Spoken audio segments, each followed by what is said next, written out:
Hello again, everyone, and welcome back to Reddit Aliens. I'm John, and as always, thank you so much for being here. Good topic for you today. Let's do it. People with chronic illnesses. What's the most obscene cure someone has recommended to you? Please remember to like, share, hype, and subscribe. I had gout since I was in my early 20s. It's not fat or alcohol, but hereditary. At the time, and in good shape. My father had it too. He sprayed WD-40 on his and swore by it. I did it because it hurt so bad I figured why not. It felt better. But I think it was the cold compressed air. Still laugh at that.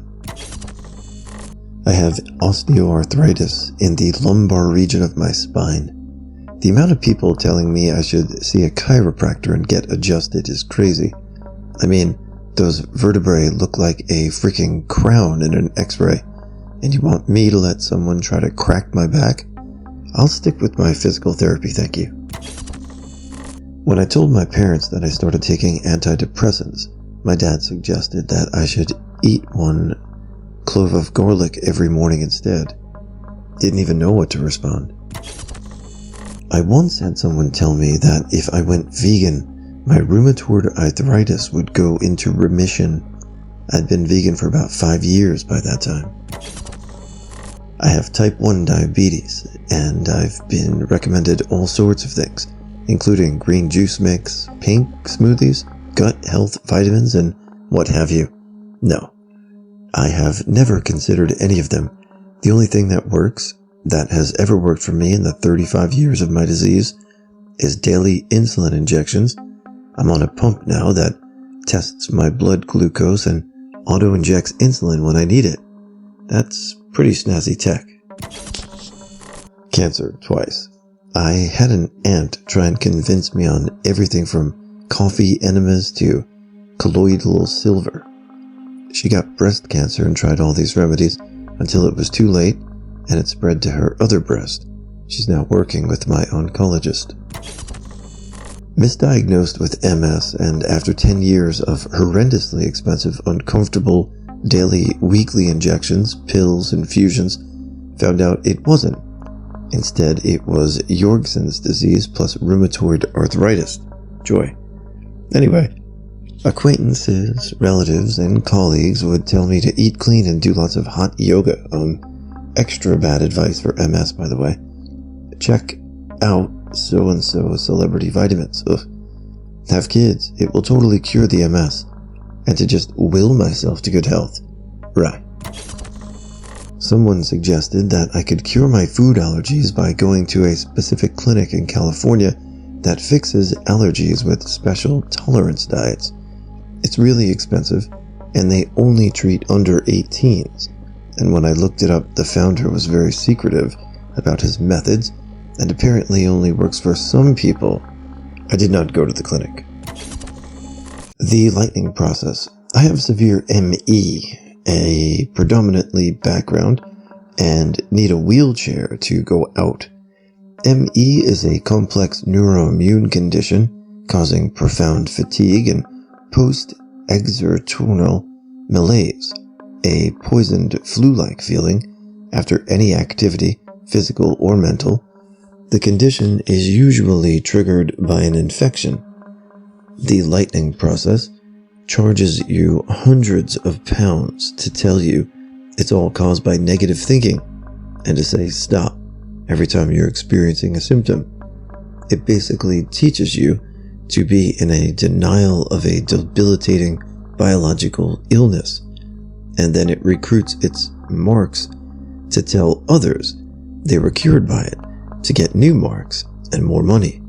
My brother met one such mark and introduced us. Gluten-free. Gluten is so evil. Did you know it causes every single problem you have? Acne, dry hair, itchy eyes, seasonal allergies, period cramps, arthritis, gallbladder disease, cancer.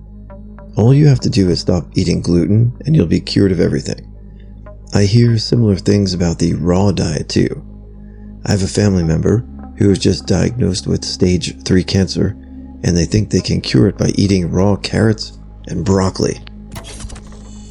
I have an autoimmune disease that causes severe fatigue and widespread pain, as well as spinal deformity that causes chronic back pain. The amount of times I've been told to try yoga is staggering. When I was so depressed I couldn't even shower, I was told it was all in my head, and I just needed to go for a walk. Everybody acts like these things can just be willed away by meditation and positive thinking.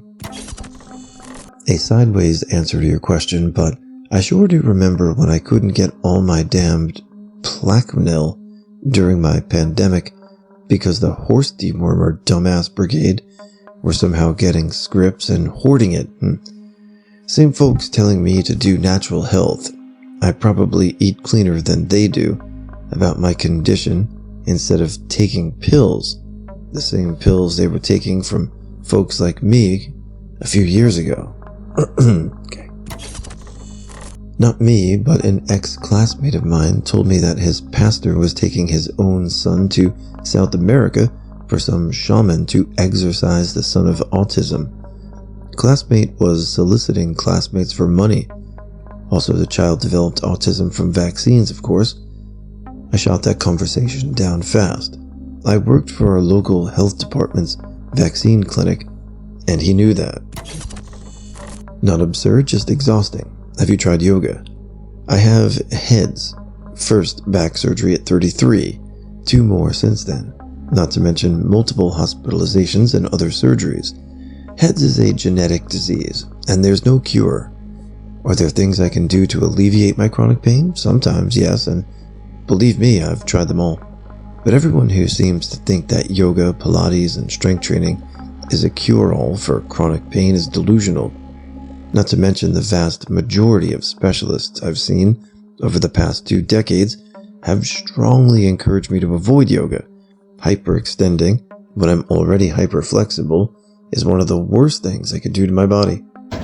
Although I do think a lot of these are rooted in the kind of old wives' tale medicine of days gone by, I still don't think it's the worst thing to give a shot to anything that doesn't put your body at risk, whether it be health or vitamin regimen. I'm not saying it's going to cure anything, but it won't hurt either. Other than that, for those of you suffering, I hope you feel better over time, whether it's through pharmaceuticals or homeopathic methods. But whatever works for you is what works, and that's what matters. I have MS, and my mother deadass suggested that I get pregnant because she'd heard that it could lessen symptoms. So, let's ignore that we luckily caught the MS early, and I have minimal to zero symptoms unless it's a bad day. Does she want me to get pregnant to lessen symptoms? What about after? You want me to deal with the symptoms and a kid? Come on. I've been child-free since I was a preteen. Do you really think that having a chronic illness makes me want to change my mind on that? What kind of person would I be to risk sharing this illness with a spawn just to soothe myself? That could be so selfish, but to be honest, that sounds about right coming from my mother. Oof. When my kid got type 1 diabetes and an in-law who had lost a lot of weight on her own sent me a message about how the right diet cures diabetes, and I just need to change her diet. I had to educate her about the difference between type 2 and the autoimmune disease called type 1. A second relative said something really similar, saying that my kid wouldn't need insulin anymore if she just followed this health food book he gave me. I also had to educate him about T2D versus T1D. So many things. The MLM pink drink plexus was going to cure my chronic, painful bladder disorder and fibromyalgia. I've been told to do yoga so much I tried it, but it didn't make things better. I'm very flexible and somehow it hurt. Everyone has an answer. It's usually kale and yoga, but losing 117 pounds didn't change my chronic pain. I don't know how absurd it is. It probably does work for some people, but personally, as someone who experiences severe depression since 2010, I hate it when people tell me to just take a shower and open the blinds, take a walk even. They always say it with an air of, this will cure you. These things are so simple, just do it. but it just makes me think to sink further into my mattress, if I'm completely honest. I do try to do these things when I've got the spoons, but it makes me roll my eyes whenever therapists are essentially like, well, have you tried having better hygiene and not hating blinding sunlight? Celery juice to cure Crohn's. I was in hospital at the time waiting for surgery to remove a severely damaged part of my bowel. I didn't even consider it because 1, I absolutely hate celery, and 2, I was so sick of being sick and in pain and knew removing the culprit was going to give me that break I needed. If it took 4 biologics to achieve remission, no amount of alternative medicine was going to be more effective. It makes me quite angry because there are people who will be sucked in by these ridiculous promises and end up with complications, including death, that could have been avoided. Don't know how much it counts as an illness, but I have insomnia that sometimes nothing can help. The amount of meds I take daily are enough that most people would be incapacitated, and still sometimes I'll try taking Benadryl with it because I can't sleep. The number of people who find this out and ask if I've tried melatonin is insane. I'd say 99% of people ask me that very seriously. I have chronic fatigue. People love to tell me, just wake up earlier. Like, let me get this straight. You think my always tired, never gets restful sleep, sleeps through alarms disease will be cured by waking up earlier? Had a legit doctor tell me at a doctor's appointment I paid for to just go outside and look at nature and try eating vegetables to cure my fatigue. Like I hadn't gone outside or eaten a vegetable in 10 years. Hilariously enough, yoga is a real thing that can help. The experts recommend keeping a regular sleep schedule, watching your caffeine intake, and light to moderate exercise to increase stamina, and yoga fits the light to moderate exercise bit. I have a strange illness that makes doctors go, well, we just don't know. One doctor told me, maybe if you believe hard enough your symptoms will go away. I asked my symptoms to go away, but they didn't, so I guess believing they could didn't work. I say, doctor, but she was a newly graduated nurse practitioner who had done all her coursework on mental health and wellness, bless her little heart. I'm still sick, I cannot work, I have no friends anymore, my life is empty, and doctors still don't know. You're making it up to be lazy, just get over it. Someone with severe Crohn's disease, who was in so much pain, I had to lay down 24/7 and could barely eat or sleep.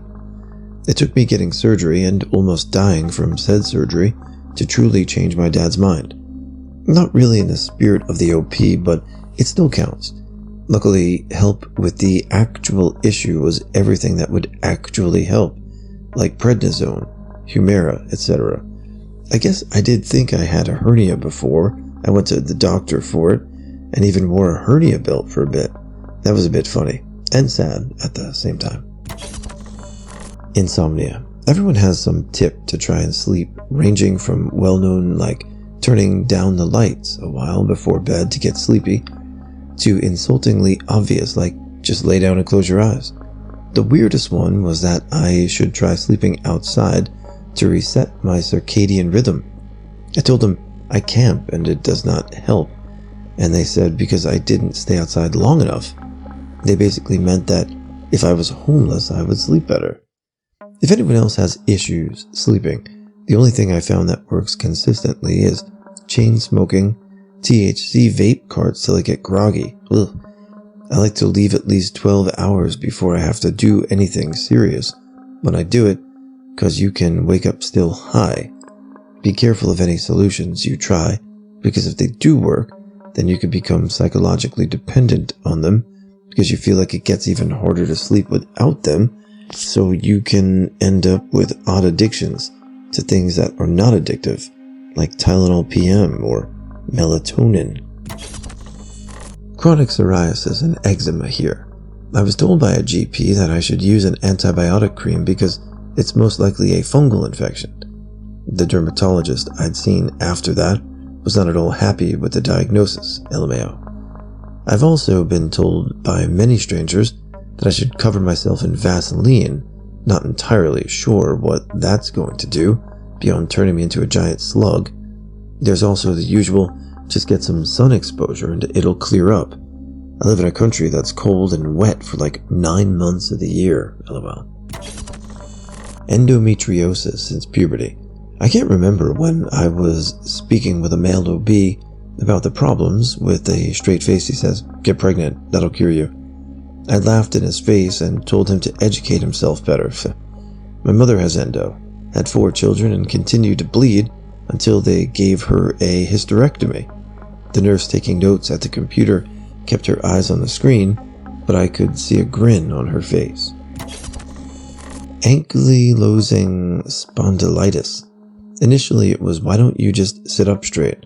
followed by, "Have you tried yoga? And maybe your shorts are making you sick. You should try stopping them and see if that works." In combination with, "I heard X essential oil and vitamin is good for this." I have a crunchy aunt. She comes up with all sorts of stuff. AS is arthritis related through, so, and far away, the most common thing I've heard since my diagnosis at 21 is, "You're too young to have that." LMAO. Everyone else has had their fibromyalgia cured by walking every day, but really pushing themselves because it makes the body cure faster, like how damaging muscles in weightlifting makes them bigger. You're obviously either not pushing yourself, or maybe you don't actually have fibro. Maybe you could see another doctor or try harder from a genuine registered nurse. I have all the time in the world for nurses. They do an unbelievable amount, more than it looks like, but by the gods, some of them have some strange ideas, especially old ones. Type 2 traumatic Chiari malformation. It's a condition that is brought on by severe whiplash that pulls a part of the brain out of the skull. My neurologist has told me point blank no roller coasters or chiropractors. My aunt has tried to convince me that my neurologist doesn't know what they're talking about and that I should go to a chiropractor to reset my neck. I didn't even think about it. It was an instant no. I have EDS, which means that my body doesn't make collagen or elastin correctly. Unfortunately, these are major players in all connective tissue, ligaments, tendons, blood vessels. This means that my joints are incredibly loose and I'm hypermobile. This means that my joints move past normal extension ranges. The number of times I've been told that I should stretch is insane. Vegan, keto, gluten-free diets, and collagen supplements. I just say thank you. I haven't tried any of that since they can't make my body create tissues in the right way. Not really an illness, but I have a myriad small annoyances, like things that don't really bother me, but if I could fix them, I would. KP, aka strawberry skin, and frequently dry red eyes being a couple of examples. Well, at a normal eye appointment to update my prescription, I decided to ask the doc about my eyes. Just any advice for keeping them more moist and asking why they get red and dry so easily. The eye doctor proceeded to go on about a 10-minute long rant about the carnivore diet and how it cures everything. An all-carnivore diet will ensure your eyes are never red again. I used to have dry skin and KP like you. It's completely gone now. I haven't used sunscreen in years. Eating an all-carnivore diet means you'll never burn under the sun again. We live in a desert, for reference. Quite glad I haven't seen her since, lol. It was a rather fascinating thing to experience firsthand, though. Reading a book and no. After my first appointment with a new neurologist, an appointment that lasted all of 15 minutes of which I was allowed to talk for less than 5, and most of the remainder he was typing on the computer. He declared that my pain was caused by repressed trauma from when I was 2 to 3 years old, and if I would just buy and read a particular book that his friend wrote, I'd be cured. Or if reading was too hard, there was a movie version they'd filmed that I could also buy and watch, but really, doing both would give me the best understanding of what was really wrong with me. I did not return for a second appointment.